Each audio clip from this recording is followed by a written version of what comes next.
Halo semuanya, selamat datang di channel yang tidak layak untuk dihina ini. Sebelum kita mulai, atur posisi santainya, seruput kopinya, dan mari kita berkhayal. Chu Feng mengendarai naga biru yang dibentuk oleh keterampilan bela dirinya. Sambil membawa keindahan kecil yang luar biasa, mereka melakukan perjalanan melalui awan putih, serta menikmati angin-angin sejuk yang berhembus. Itu bisa disebut dengan nyaman, dan itu juga bisa disebut dengan menyegarkan. Jadi Chu Feng tidak bisa membantu, tetapi berputar-putar beberapa kali lagi di udara karena perasaan Ziling, yang merupakan calon istrinya tersebut, itu memeluknya dengan benar-benar nyaman. Karena itulah, Chu Feng tidak ingin kehilangan momen-momen seperti itu. Jika kamu masih tidak membawaku makan, aku akan mati kelaparan, teriak Ziling. Hanya sampai Ziling melolong nyaring, Chu Feng buru-buru mempercepat kecepatannya untuk menuju ke daerah-daerah yang ada tempat tinggal manusianya. Sialan, Chu Feng sialan, kamu berani sekali bermain-main denganku. Kamu bilang kamu akan membawaku untuk makan makanan lezat, namun kamu secara acak terbang dan berputar di udara.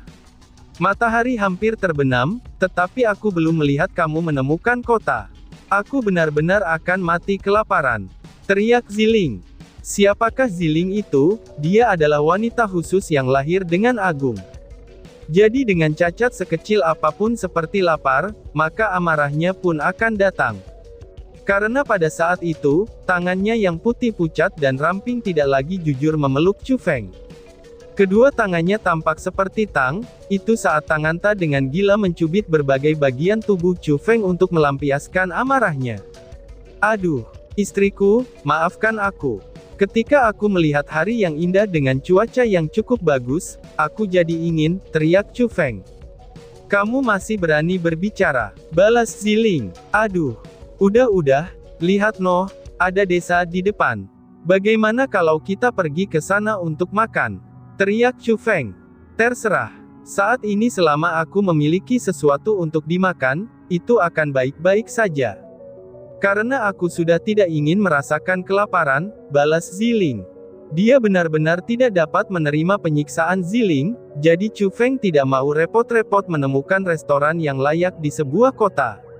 Pada saat ini, sebuah desa yang memuaskan muncul di bawahnya. Meskipun tidak bisa dikatakan sangat berkembang, tapi desa itu pasti akan memiliki hal-hal seperti ayam, bebek, dan juga angsa. Jadi setelah Chu Feng berputar-putar, dia mendarat di luar desa. Setelah itu dengan topeng misteriusnya, dia mengubah wajahnya dan membawa Ziling ke desa. Wush wush. Namun saat mereka memasuki desa, Chu Feng merasakan ada hal yang aneh. Di jalan desa itu, di sana tampak sangat sunyi, dan hanya ada sekelompok anak yang sedang bermain.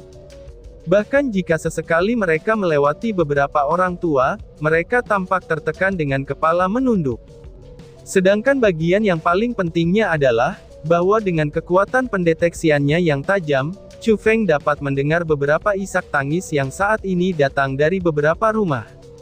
Jika isak tangis itu bukan milik orang tua, maka itu adalah milik perempuan, dan mereka terdengar sangat sedih.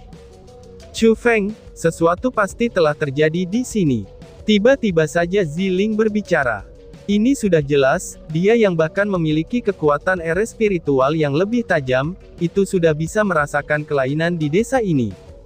Wah, kakak perempuan, kamu benar-benar sangat cantik, ucap seseorang anak. Tepat pada saat itu, sekelompok anak itu menemukan Chu Feng dan Ziling. Mereka segera memadati, dan mengepung keduanya. Wajah Ziling benar-benar terlalu cantik. Wajahnya seakan-akan tidak akan pernah muncul di dunia yang fana ini, jadi semua orang yang melihatnya akan tertarik oleh wajahnya yang sangat cantik itu. Kelompok anak-anak yang secara bawaan kurang jahat itu tidak bisa menahan diri, itu untuk tidak tertarik padanya. Oi, anak ingusan, jangan disentuh, ucap Chu Feng.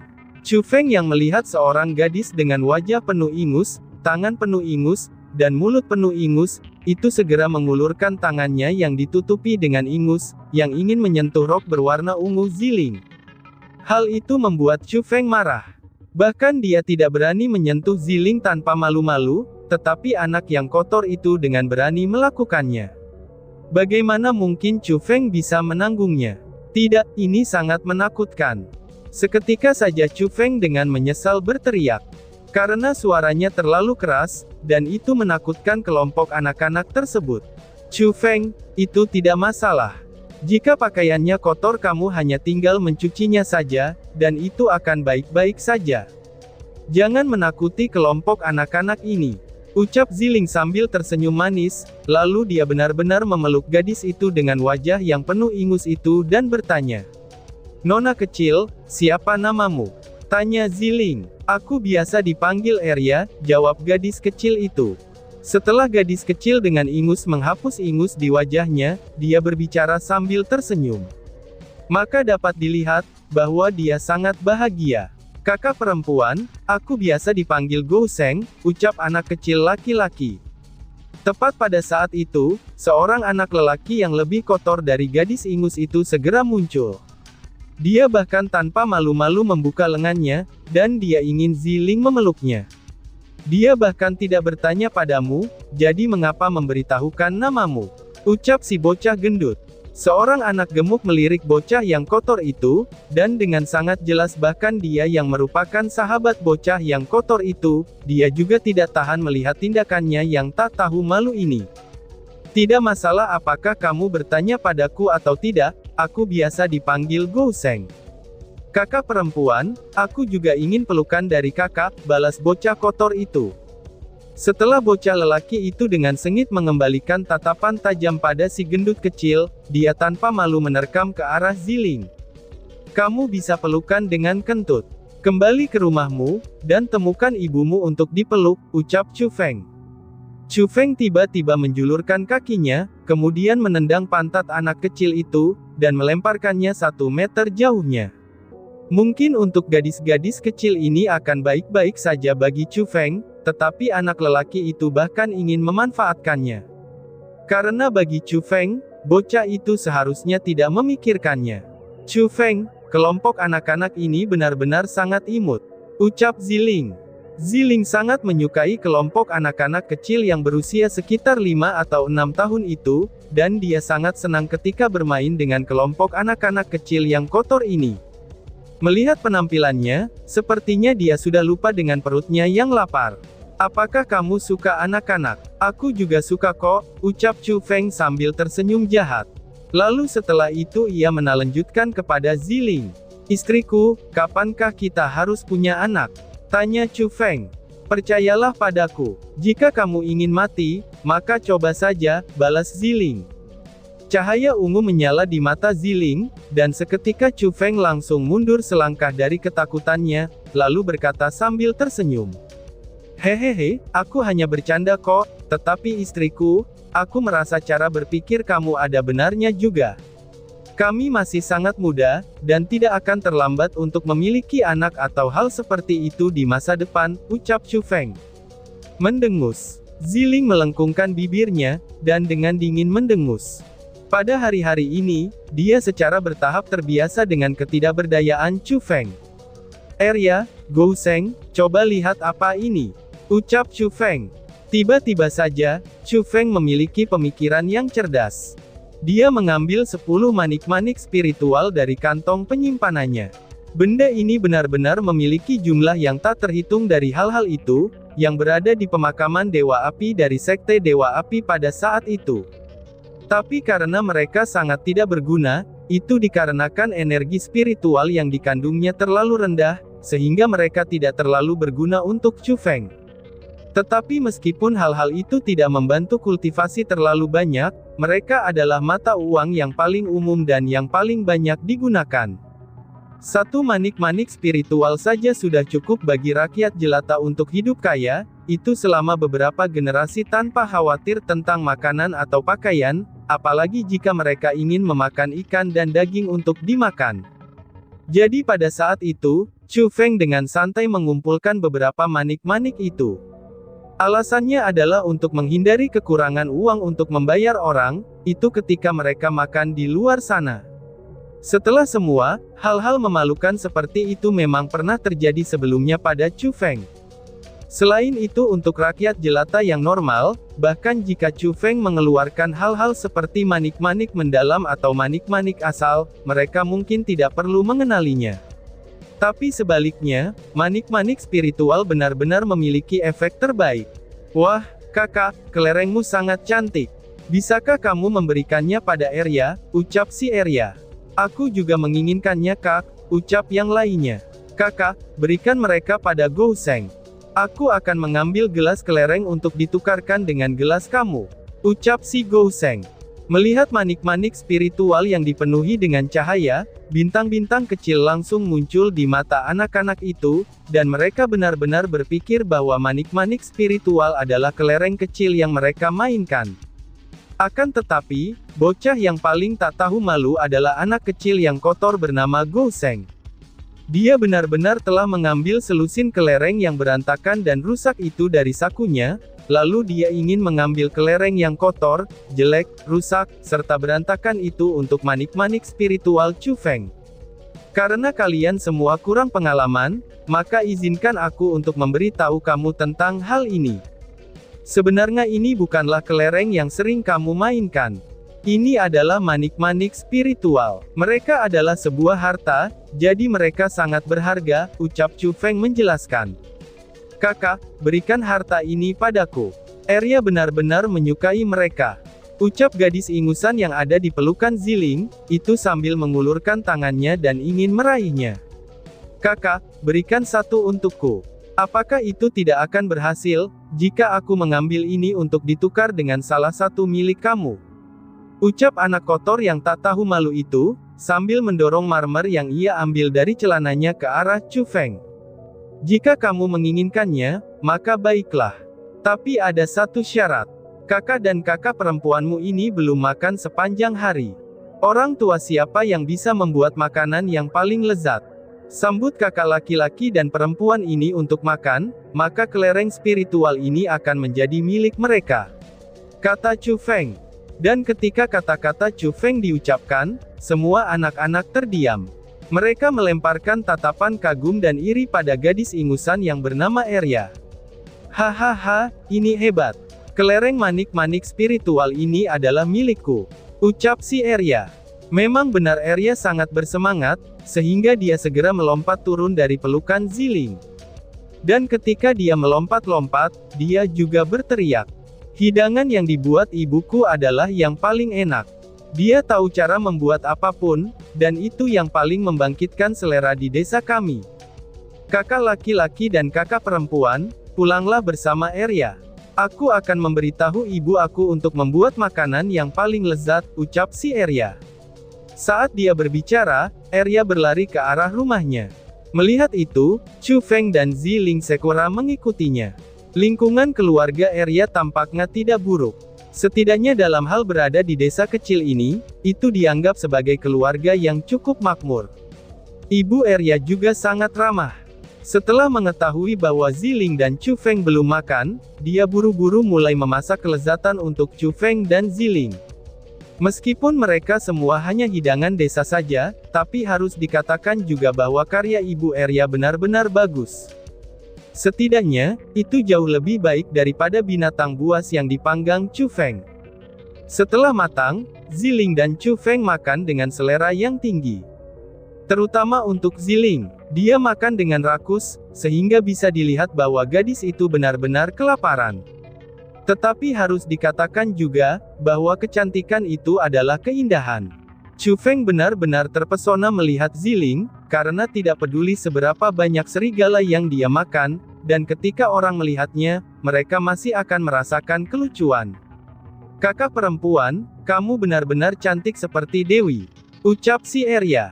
Setelah gadis ingusan Arya itu pulang, ibunya mengganti satu set pakaian untuknya, dan kemudian membasuh wajahnya dari ingus. Ketika ada lebih sedikit ingus pada dirinya setelah wajahnya menjadi bersih, gadis itu memiliki penampilan yang sangat lucu, dan itu juga menyebabkan Chu Feng lebih senang ketika dia memandangnya. Oh iya Arya, bagaimana bisa ada Dewi di dunia ini? Tanya Chu Feng secara diam-diam.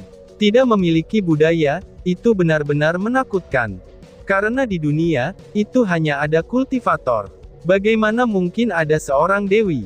Mereka hanya kultivator bela diri dengan kultivasi yang mendalam, dan itu telah disalahpahami oleh rakyat jelata.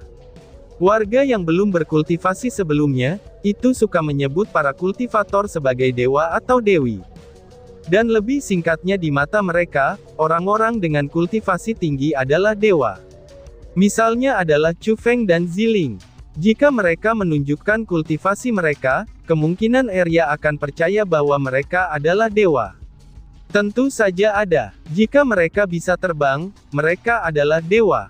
Jawab si Arya.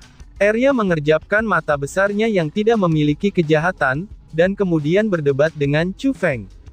Baiklah, jika kamu mengatakannya seperti itu, kakak perempuanmu di sini benar-benar akan menjadi dewi, balas Chu Feng. Setelah Chu Feng memandang Ziling, dia tidak bisa menahan tawanya karena Ziling bisa terbang. Menurut kata-kata Arya, bukankah Ziling seorang dewi? Sebenarnya di keluarga aku, itu ada juga seorang dewi kakak perempuan. Kakak perempuan aku juga sangat cantik, tetapi dia selalu bepergian jauh. Karena kalau tidak, dia bisa dibandingkan dengan kamu, ucap Arya. Ketika Arya berbicara, dia mengarahkan pandangannya ke arah ibunya dan berkata, "Ibu, kapan kakak perempuanku kembali? Aku sangat merindukannya," tanya Arya. "Oh, kakak perempuanmu hanya pergi selama beberapa hari. Kali ini dia bepergian agak jauh, sehingga akan butuh waktu lama baginya untuk kembali," jawab ibu Arya yang tersenyum sambil menggosok kepala Arya. Lalu dengan cepat setelah itu, dia berkata kepada Chu Feng dan Ziling, "Oh iya, masih ada satu hidangan lagi, dan itu belum keluarkan. Aku akan ke belakang dulu untuk memeriksanya." Ibu Arya berjalan menuju dapur sambil berbicara. Meskipun untuk anak yang naif seperti Arya tidak bisa melihat sesuatu yang salah dengan adegan itu, tapi Chu Feng dan Ziling dapat dengan jelas melihat perubahan emosi dari ibu Arya itu. Itu adalah kesedihan yang tak berdaya, dan dia telah menyembunyikan kesedihan itu di hatinya. Itu sudah jelas, kakak perempuan Arya tidak melakukan sesuatu yang sederhana seperti bepergian ke tempat yang jauh, dan sesuatu pasti telah terjadi di desa ini. Karena kalau tidak, tidak akan ada begitu banyak orang tua dan wanita yang menangis di dalam hatinya. Jadi setelah memberi kode kepada Ziling, Chu Feng membuntuti ibu Arya dan memasuki dapur. Memang benar, bahkan sebelum memasuki dapur, Chu Feng mendengar suara rintihan tangis. Rintihan tangis itu datang dari ibu Arya. "Bibi, apa yang terjadi? Kemana kakak sulung Arya pergi?" Chu Feng segera muncul dan bertanya. Kamu," seru ibu Arya. Tiba-tiba saja kedatangan Chu Feng ini membuat ibu Arya melompat kaget, dan ada beberapa kepanikan serta keheranan dalam tatapan yang dia lihat bersama Chu Feng. "Ibu jangan khawatir, aku adalah seorang kultivator. Jika kamu memiliki kesulitan, jangan sungkan untuk berbicara kepada aku. Mungkin saja aku bisa membantumu." Chu Feng buru-buru menjelaskan. Benarkah kamu seorang kultivator?" tanya ibu Arya yang setengah percaya dan setengah ragu. Karena bagaimanapun, penampilan Chu Feng hanya seorang pria muda yang tampan. Bahkan jika dia benar-benar seorang kultivator, seberapa kuatkah Chu Feng ini? Jadi, dia segera menggelengkan kepalanya dan berkata, "Biarkan saja anak itu, karena masalah ini tidak ada hubungannya denganmu. Jadi, aku tidak ingin menarikmu ke dalamnya tanpa alasan," balas ibu Arya. Wush! Tepat pada saat itu, Chu Feng melambaikan lengan bajunya, dan lapisan formasi spiritual menyelimuti ibu Arya. Segera setelah itu, dia meraih formasi spiritual itu, lalu menggunakan teknik langit kekaisarannya untuk naik ke udara, dan langsung membawa ibu Arya ke atas awan yang putih. Kecepatan Chu Feng benar-benar terlalu cepat baginya. Ketika ibu Arya bereaksi, dia sudah berada 10.000 meter di udara. Dia melihat desa kecil di bawah awan putih, dan langsung menjerit ketakutan. "Bibi, sekarang bisakah kamu ceritakan apa yang sebenarnya terjadi? Mungkin aku benar-benar bisa membantumu," tanya Chu Feng lagi. Pada saat itu, ibu Arya akhirnya sadar.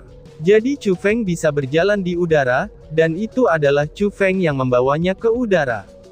Pada saat itu, Ibu Arya menatap Chu Feng dengan mata yang berbeda. Lalu di dalam tatapannya, dia menatap Chu Feng dengan teliti, dan kemudian dipenuhi dengan kekaguman. Sebagai orang biasa, dia tidak memahami dunia kultivasi bela diri. Tetapi di matanya yang bisa melihat kultivator bisa terbang di udara dan menggali ke dalam tanah, itu adalah benar-benar keberadaan yang seperti dewa. Tiba-tiba, Ibu Arya berlutut di udara, dan bersujud kepada Chu Feng dengan kedua tangan dipegang di depannya. "Oh dewa, aku mohon, tolong selamatkan putriku, tolong selamatkan orang-orang di desaku," ucap Ibu Arya. "Bibi, kalau ada yang ingin kamu katakan, berdirilah terlebih dahulu. Bukankah aku sudah mengatakannya, bahwa aku akan membantu kamu? Lalu apa yang terjadi? Bisakah kamu memberi tahu aku secara detail?" Melihat itu, Chu Feng buru-buru menopang Ibu Arya sebelum bertanya. Segera setelah itu, Ibu Arya menceritakan semua yang terjadi secara rinci kepada Chu Feng. 300 mil jauhnya dari desa, di sana terdapat barisan pegunungan. Dan di pegunungan itu, ada sekelompok kultivator yang ingin mendirikan sekte. Mereka perlu membuka lahan di pegunungan itu, untuk pembangunan proyek mereka yang cukup besar. Karena mereka kekurangan pekerja, mereka pergi kemana-mana untuk menemukan pria yang kuat. Orang-orang kuat di desa itu semua dibawa pergi, dan mereka yang tersisa adalah orang tua atau anak-anak. Karena kakak perempuan Arya memiliki penampilan yang luar biasa, dia juga dibawa pergi oleh sekelompok orang itu. Dalam kelompok orang itu bahkan ada orang tua yang bisa berdiri di udara, dan mengubah cuaca seperti yang diinginkannya. Jadi, para warga bahkan berpikiran bahwa mereka adalah makhluk ilahi, sehingga para warga tidak berani menentangnya. Para warga hanya bisa dengan patuh membiarkan mereka membawa orang-orang pergi, dan mereka bahkan tidak berani mengucapkan sepatah kata pun.